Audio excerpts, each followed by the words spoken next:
This is being simulcast to Petaluma. There's some technology things that they had to do. And when they asked me, do I need a mic? I'm like, I'm in theater, I don't need a mic. And they're like, can they hear you all the way in Petaluma? I'm like, I need a mic. So it's ironic since my presentation's on live theater and here I am shackled by technology. Just saying. Saying that, now my technology's going to fail. That's okay. All right. The case for live theater in the digital world. The 21st century. Theater has been described as the fabulous, I love that term, fabulous invalid.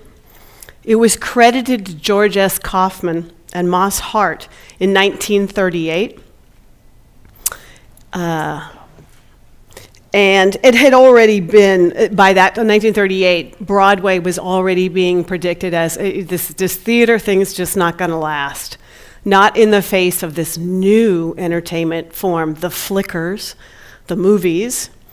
The art form was already a decaying diva, outliving its role in society and the interest of the masses.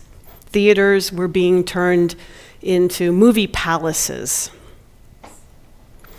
There was vaudeville and musicals being replaced by these new movie theaters.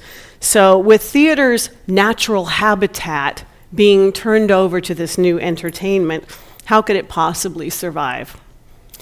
And yet it has.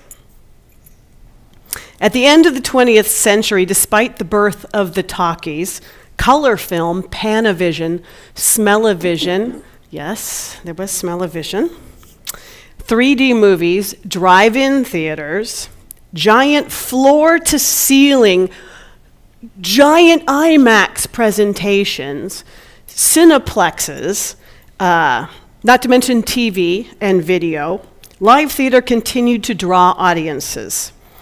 And much to the chagrin of my parents, this art form that would not die continued to attract, appeal to passionate students of the art form, practitioners of the art form. And many in this audience are attest to that because you're students of this art form even to today. Maybe to the chagrin of your parents too. As a kid, I wrote and directed my own plays all the time. I even coerced my little brother to wear my Mary Jane patent leather shoes because they kind of look like tap shoes. And we would put on songs and dances for not only my friends, but our neighbors or families. I made up words to songs and put on shows they were kind enough to watch. Later in middle school, I wrote plays to perform for the local elementary schools. In high school, I just kept acting, putting on plays. But I will say this, I was a full-fledged, straight-up child of the television era. My parents did not take me to theater. I was not denied the entertainment value of 3 channels. I can tell you all episodes of Star Trek, Gilligan's Island, Hogan Heroes, Wild Wild West. I mean, I was a TV child, so it wasn't like I was brought up on theater as my formal entertainment. I was a TV kid, but I still did theater.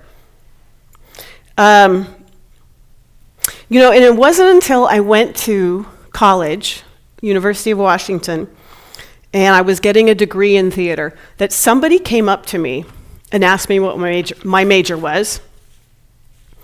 And I said theater. And that was the first time I got that look. Some of my colleagues, you know this look. The look and that kind of little laugh, like, oh, great. No, what are you really going to do? And I was like, duh, theater? I'm going to do theater.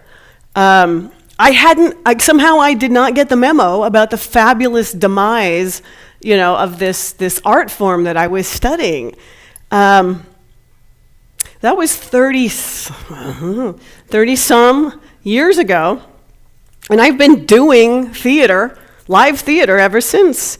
Community theater, professional equity theater, college theater, conservatories, Salinas to Seattle, glamorous. I'm a West Coast girl, that's where I live. Teaching theater in England and Italy, traveling all over and seeing theater. And so for this invalid art form, supposedly, it's still getting around quite a bit.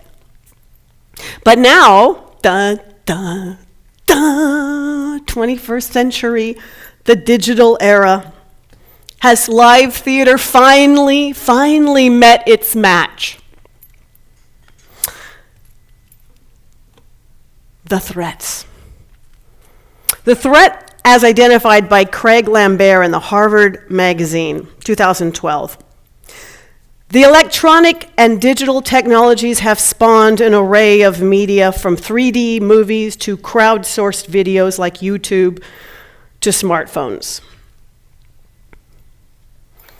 The idea of entertainment, cheap and on demand, anytime, any place, Wi-Fi maybe, but that's starting to improve. Anytime I want, I can have entertainment, and cheap. The same article states this statistic. In 2009 to 2010, the average age of the Broadway theater audience was 48. And that was 2009, 2010. I think they've aged since then. Add to that the cost of doing live theater. That's not a new threat, so I don't list it. It's always been expensive. It's even more expensive now because the cost of living has gone up. And those pesky actors, as opposed to avatars, we eat. We need health care. We need housing. Real estate has gone up. Cost of equipment has gone up. So the cost of doing live theater goes up. And ticket prices, oh yes, going up. How can the theater compete with that? Dr. Kevin Brown, assistant professor of the University of Missouri in theater at Columbia, in a recent Theater Communications Guild National Conference, came up with the top 10 reasons why theater is still important in the 21st century. It's a good list, but I felt it was too broad. And many of his reasons generally apply to all of the arts, not specifically live theater. So, I'm not here to plead the case for why theater is important. That's a different lecture, and it's discussed in many places. And I'm not even here to discuss why I think it should be a mandatory part of every well-rounded education, though I'd be happy to do so at another arts and lecture series. I'm not going to expound on what the benefits of live theater are to the health of the individual or in the creation of a united society. Aristotle made that argument 335 BCE with his treatise on drama, catharsis, and the importance of mimesis. But my assertion is that live theater will survive. And while my colleague, Dr. Brown, makes his case in 10, I will do it in 5. See, 5. In the beginning, there are definitions. So, when I'm talking about theater, and there's lots of different definitions, this is the one I'm picking today. An art form which communicates stories through live actors performing in front of live audiences. Does theater always have to be story-based? Do we have to have your basic linear plot structure? No, we don't. So I'm using that term stories a bit broadly. I also make the assertion that theater is global and it is a timeless art form. This art form has been around despite wars, regime changes, cultural changes, new religions, old religions, and still continues. We'll just take a quick little theater history tour here. Every continent, every culture, some kind of theater. Reason number one, we as human beings, we love rituals and ceremonies. We just do. We have embedded them, and I say we in the global universal we as human animals have embedded rituals and ceremonies into every part of our life. Birth to death, soup to nuts. We've got rituals and ceremonies. And these rituals and ceremonies are full of theatrical elements. Costumes, dialogue, special effects. Costumes, dialogue, choreography. Again, certain songs, food. I think food and theater should be better acquainted, but that's a different lecture. The idea of the roles people play in these ceremonies. Highly theatrical costumes, roles, dialogue, choreography. You even have a director, although in that case it's a wedding planner. Props, audience participation. In fact, we attend rituals and ceremonies and expect those theatrical elements, and when we don't see them, we get a little bit secretly unnerved. When we go to that graduation ceremony or that wedding and there aren't the expected costumes and dialogue, and there's something changed in those theatrical elements or missing, we feel something lacking in that ceremony. It's the same with theater. When we go to the theater, in addition to all the familiar theatrical elements, there are little informal rituals. The ritual of where you sit. If you're a seasoned subscriber, they get actually quite adamant about their seat. That this is my seat. I always sit here. I always sit in this row. Some people are superstitious and they're like, I have to have this number. I got to sit at this number. And if you change that up, And there are some people who, in a more festival seating situation, are like, I always like to sit center of the house. I always like to sit here or there or next to this person. That's a ritual. That's part of the ritual of seeing theater. What you expect from concessions, that's a little ritual. Is it just going to be cookies? What do you mean, no coffee? There's always coffee at theater, intermissions. That's part of the ritual of seeing theater. Another informal ritual people engage in before the theater. Where do we eat? What kind of restaurant we go to? Or where do you go after you see the play? That's a little ritual. Where do we go for drinks? Where do we go for dessert? That's part of that ritual. Also, how we respond at the end of the play. That's a ritual. Some of these rituals and conventions have changed over time.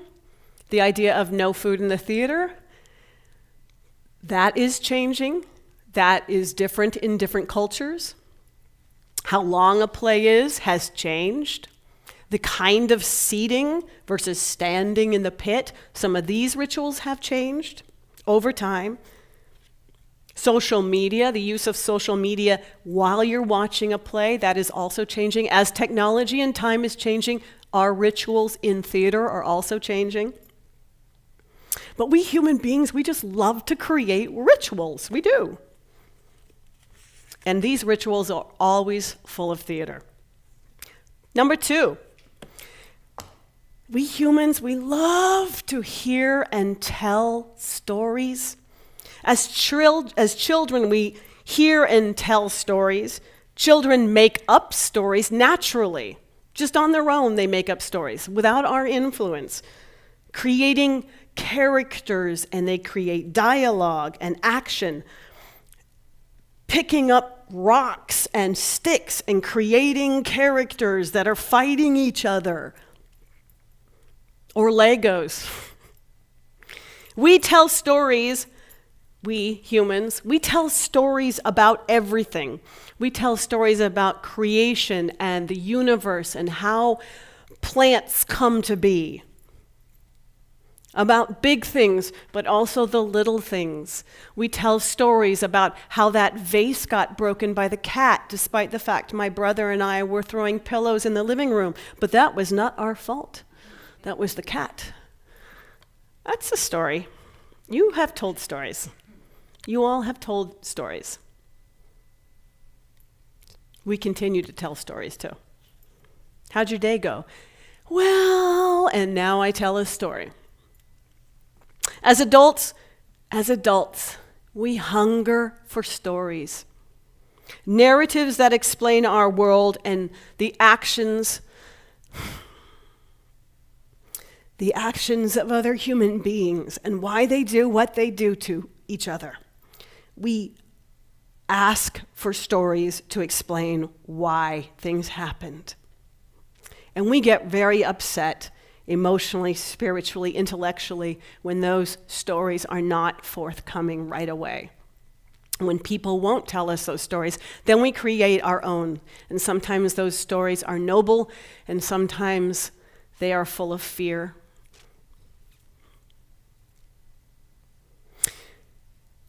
We, like our childlike selves, we create stories where there aren't even stories to be had. We invent them. My apologies to the artists in the crowd who love abstract art. I am not quite as enlightened and woke as you might be, but I go to modern art museums and I look at that blank portrait, blank picture, sculpture of a thing, and I create a story. And I look at the title as a clue for what's the story behind this picture? What's going on in here? We look at that empty blue canvas. It's not empty, it's blue. So it's blue canvas. And you hear people talk about that canvas and go, oh, okay, I know what the story is. It's about the vastness of the celestial spirit. I see in that blue canvas a depth of the ocean, and we're creating stories. No, it's a blue canvas. It's blue, it's a canvas, this blue. But we want there to be a story, and if there's not one readily available, I'm going to create the story. And then we think ourselves very clever when we do. Like, oh, I figured that story out. I know it. Most of all, we love stories to be told to us by other live humans.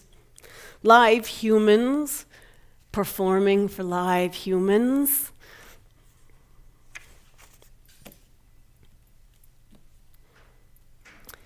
Theater, the original 3D entertainment. A story I tell, and my colleagues, you know this story, because you've probably told it too.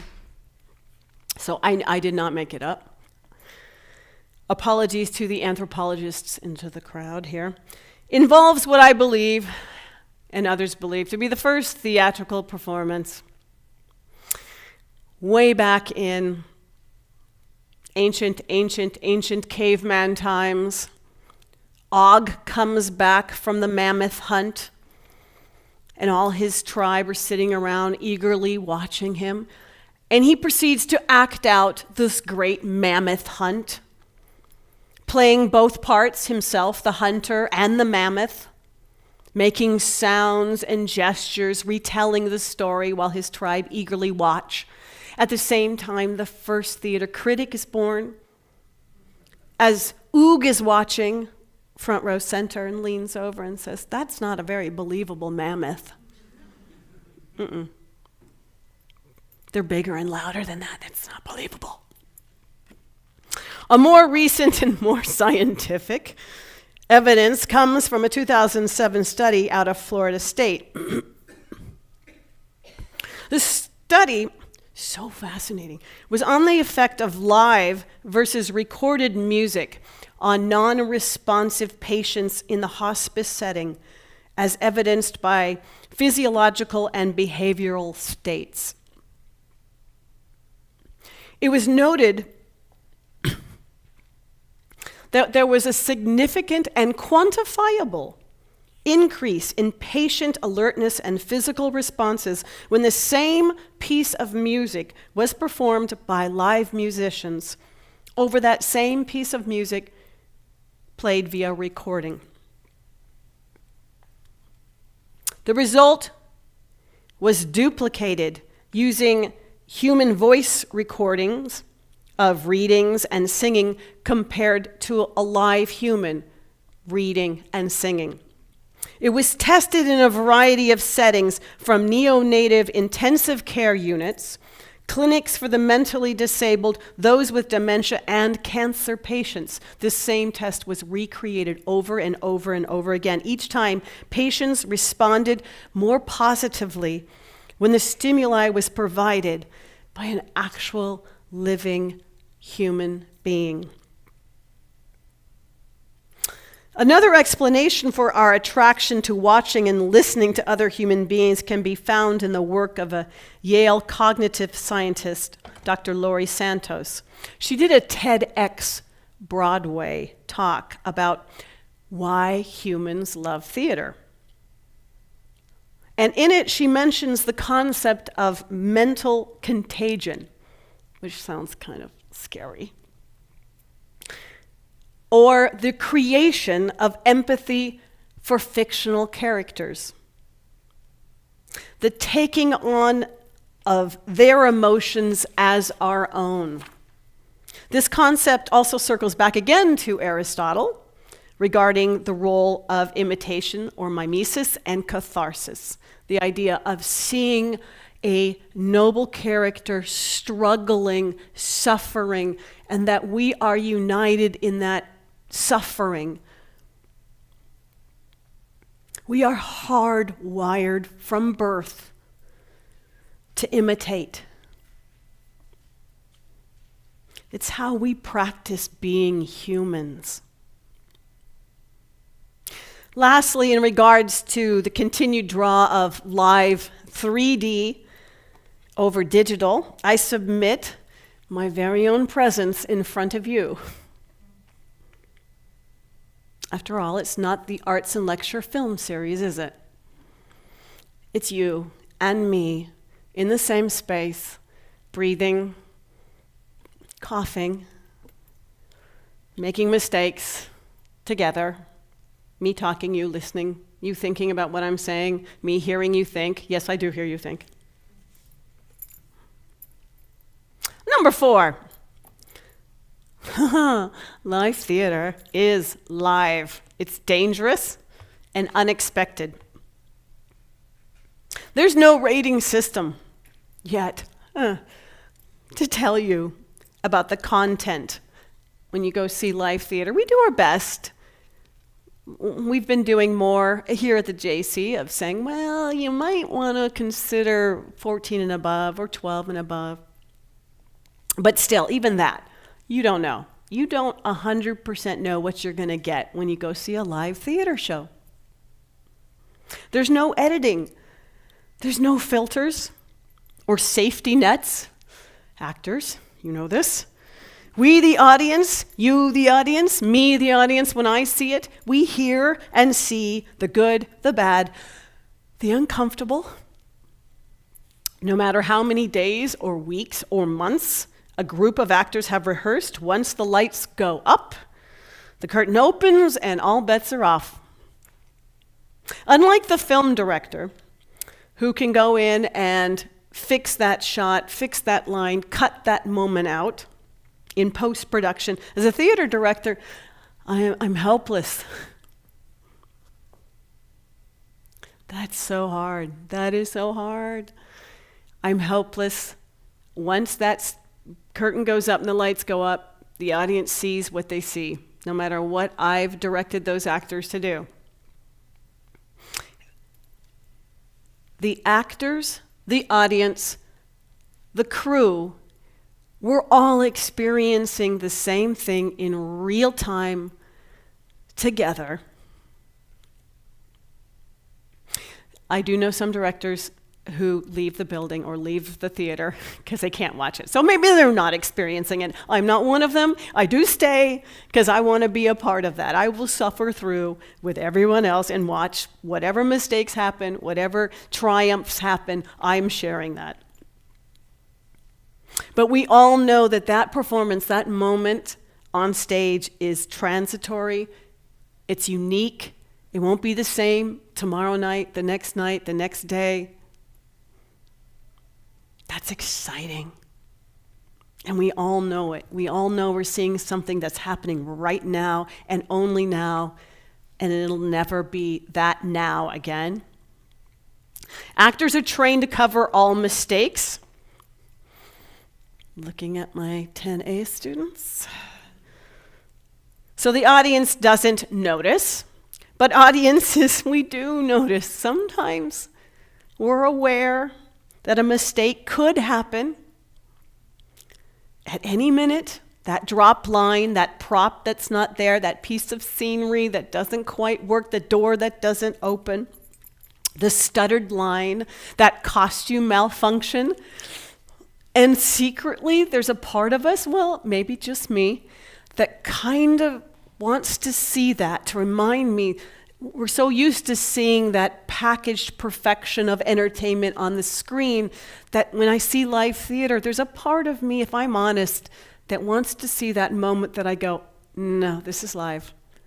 No matter how many times they've performed it or how professional or Broadway they are.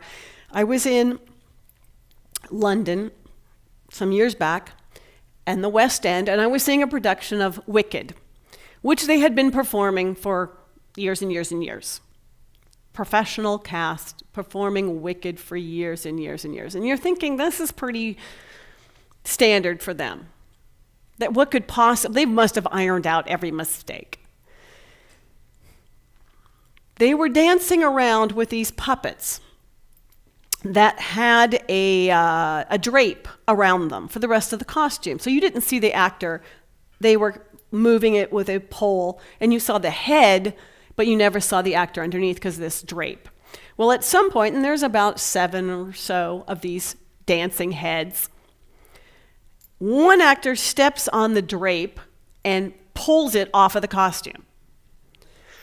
So here's this actor by himself. There's 7 others costumed. He is now fully seen by the audience, holding this stick. The costume is now at his ankles, and he is in his boxers. And he just kept dancing, doing the whole choreography, moving along, and then finished the choreography and kind of shuffled out. And we loved him all the more. We loved that show all the more for that. And I don't think people in the audience were going, well, I paid for this production. It's not perfect. I think a part of them went, yeah, the good, the bad, and the uncomfortable. And that had to be uncomfortable. But I also knew as a theater artist that that same actor was going to just pull up his big boy pants and perform that same show tomorrow and the next day and the next day and the next day. Maybe something else was going to happen those days.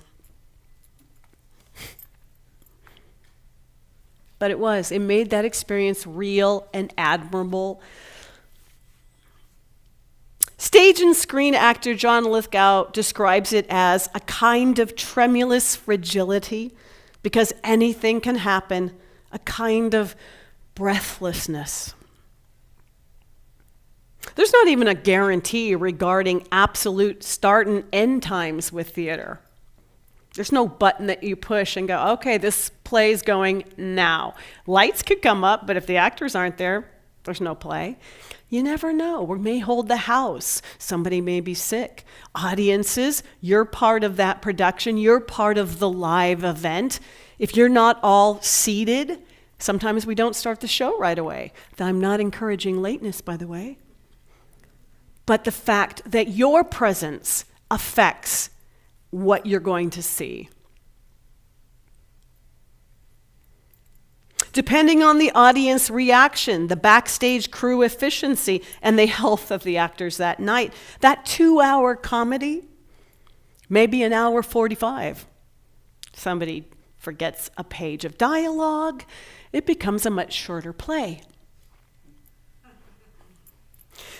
Or that 2-hour comedy becomes 2 hours, 15 minutes because the audience is laughing more. The actors have to hold. Maybe there's some coughing in the audience. Maybe they're applauding a lot and the actors are responding. They're holding a bit, so the show's going to go longer. Unlike film or video, regardless of the reactions of the audience, that 2-hour film's going to be 2 hours, 2 hours, 5 years from now, 10 years from now, 20 years from now, it's still going to be a 2-hour film or a 2-minute video clip. They're set by celluloid and digital time codes. That's not going to change, no matter what you do, no matter how many times you boo Keanu Reeves. Is this on? Oh. Theater audiences are unique in that I think there's a part of us, we hope for those little improv moments. We hope for those little moments that surprise us. And despite the complaints to the contrary about some modernist interpretation of Romeo and Juliet, theater audiences are unique because we want those surprises. Even when there's stories we know and we've heard over and over again, we hope that maybe that story is going to have a little twist to it. And this is what makes live theater audiences different than other performing arts audiences. When you go generally to the symphony, I don't think the symphony audiences are expecting that Vivaldi concerto to suddenly, for this time, to be played with steel drum and kazoo. I think they might be a little disappointed. Or for that audience who's expecting to see Swan Lake, to see the genders reversed, or to see live swans somehow. They sort of expect what they came to see and they want it done that way. The other thing too with live concerts and dance is you are structured with tempo. The music is pretty much not going to change. There's not going to be one day the conductor goes, you know what, I'm going to play that Bach piece much slower because I just feel like it. As for needing to compete with on-screen entertainment, it's a fact that the image of a thing isn't as exciting as seeing the thing in real life. Despite the fact that there are 360-degree, amazing uber HD virtual tours available of the Smithsonian and the Louvre and the Duomo and Firenze, or Muir Woods, that doesn't stop millions of people wanting to endure the cost and the hassle and danger of travel to come see it in real life. A picture of a thing isn't as dangerous as seeing the real thing in life. I wasn't going to pull out a real gun. But I could have. Would have been the last thing I did here at SRJC, actually. But everybody in theater knows that, about a gun on stage. It heightens everything. Live theater. There are mountains of studies that conclude that humans are a social species. I don't have to prove that point. We crave inclusion. As the mother, she's going to kill me. As the mother of a 15-year-old, I walk that bumpy path with her, finding where her people are. How do you fit in? And despite access to Netflix, Amazon Prime, and the internet, and her iPod, which seems to be never out of her hand, or in this hand, her phone, she still hungers. I see her hunger to be a member of a group. It's not enough to be friends on Facebook. There's something more that needs to be fulfilled in her, and I think in all people. She's not unique that way. Being part of a theater group or a theater audience helps fulfill that. We as human beings, we seek community and fellowship. There are community theaters all over the country celebrating local community actors, directors, writers, designers. Theaters primarily run by community volunteers. And the residents of the towns and cities that have these community theaters have great pride in attending their local community theater. Many of these theaters have been producing plays for almost a half a century. Despite still film and TV, people are getting out of their houses and going and watching their local community theater. Where are the community film production companies? Or the local community volunteer-run movie theaters? To be in community with other human beings and share experiences.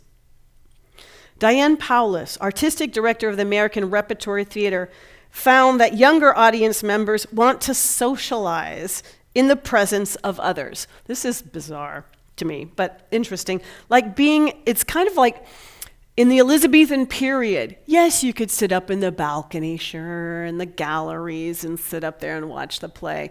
But there's something fun, exciting, thrilling about hanging out in the mosh pit with the penny groundlings watching that Shakespeare play.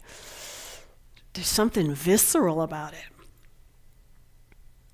Or being part of that 14,000 spectators eating, drinking, laughing, holding their breath in the theater of Dionysus, watching Oedipus Rex struggle. There's something exciting about being part of that big group, seeing the same thing together, reacting together. Humans, people are desperate for experiences. All the news and media, while it is stimulating and it is convenient, doesn't yet provide the shared experience feeling. Healthy examples of this are found in destination theaters, like Oregon Shakespeare Theater up in Ashland. Not an easy place to get to, not exactly convenient, and yet in 2015, despite a year of forest fires, flood, OSF, Oregon Shakespeare Festival, claimed an annual attendance of 390,870, drawing 85% of its audience from an average of 200 miles away. People coming to see theater, to see live theater. And after these many, many years, New York City continues to be a destination theater spot. People not just coming to see the usual sights, but they're actually coming, spending, saving up to actually go to New York, an easier place to get to, but a costly place to be, to see theater. Still. Broadway has had a record year with 62% of the attendees to theater being from out of town. These aren't just the local people in New York going, hey, what shall we go see? Let's go downtown, see a show. This is 62% of people coming from other places filling those seats.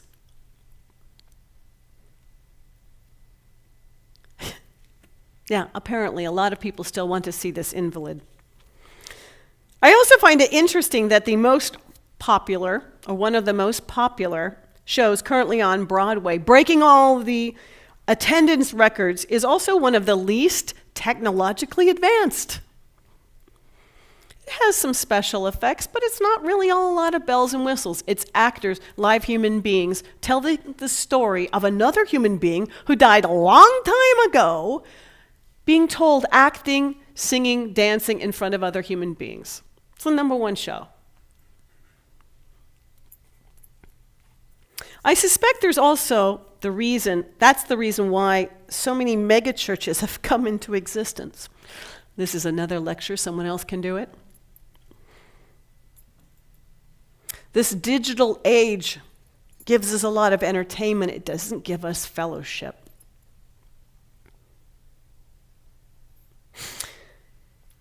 Many of you do theater. I have a lot of colleagues and students in the audience, so I'm kind of preaching to the choir in some ways.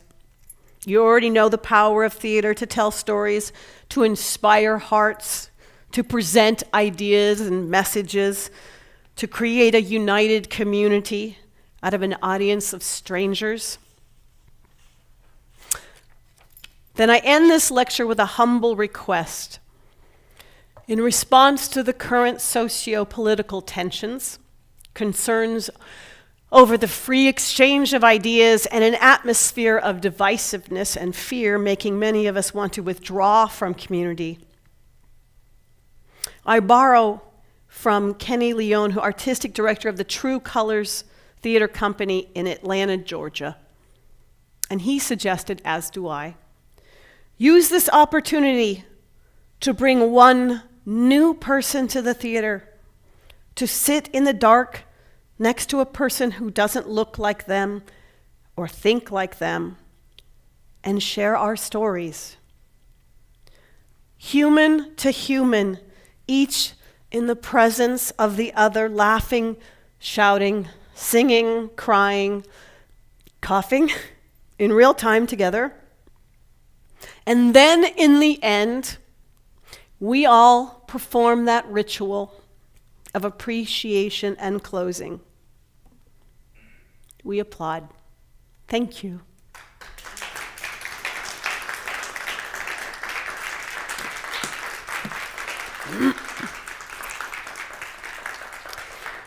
Questions.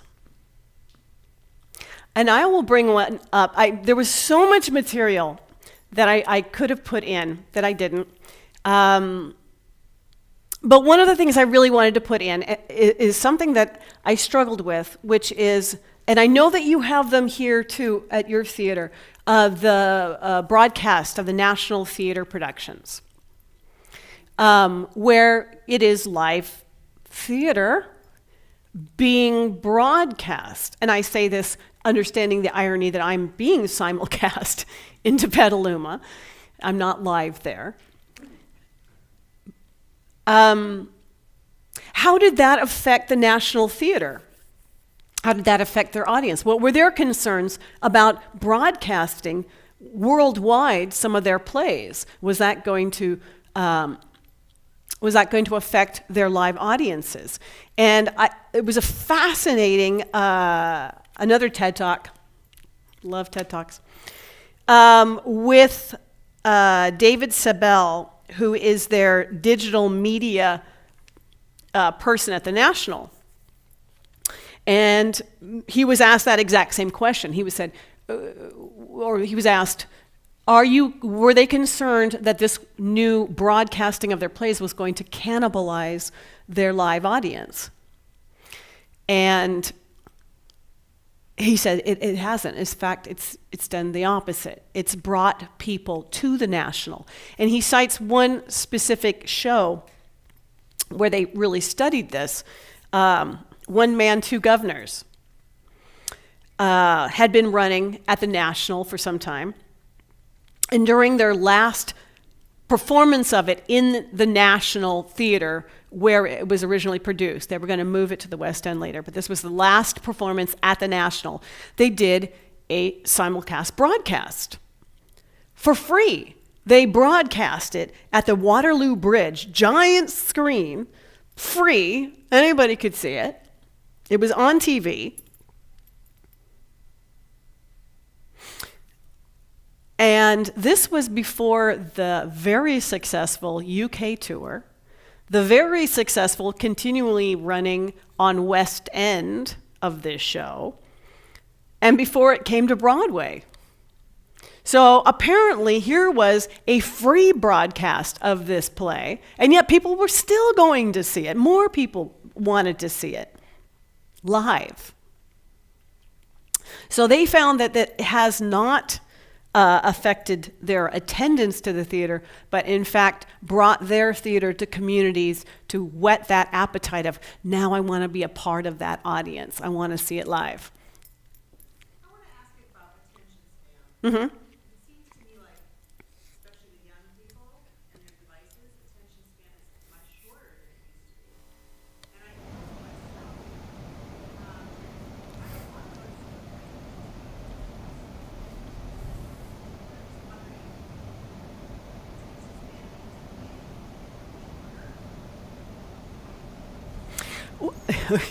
Okay, and I don't mean to be glib with this.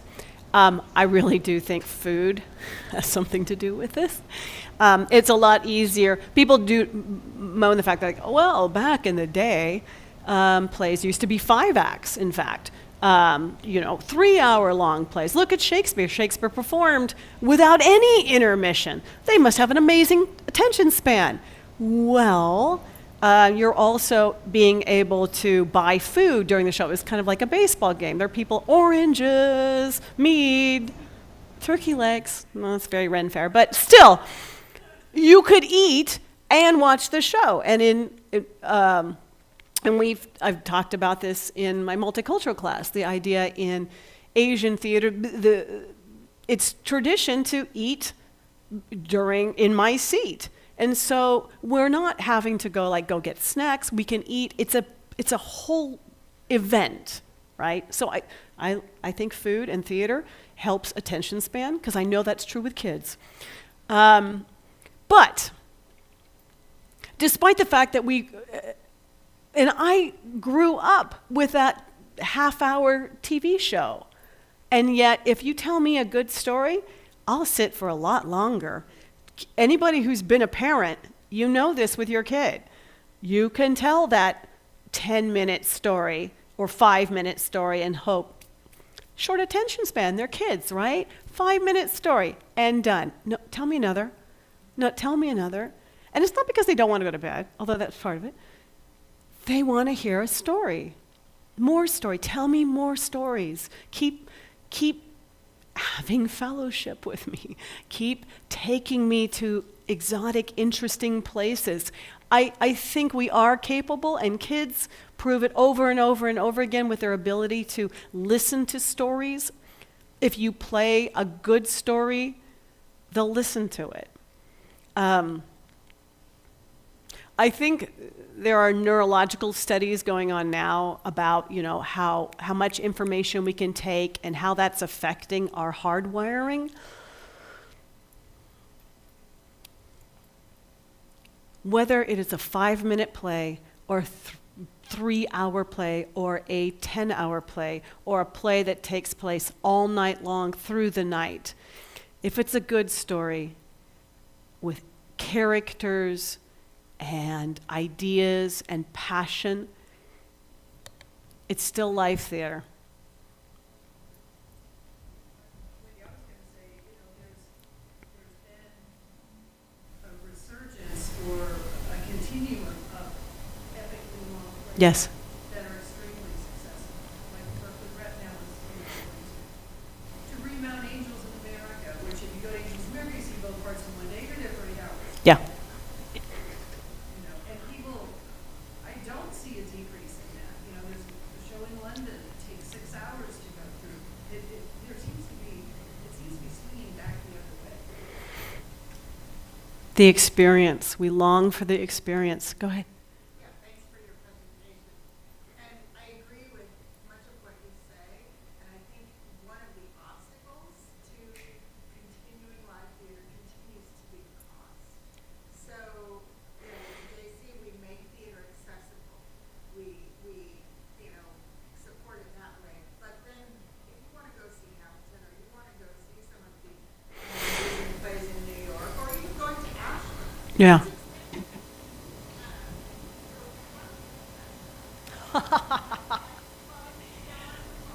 Yeah. It draws people in, it's free.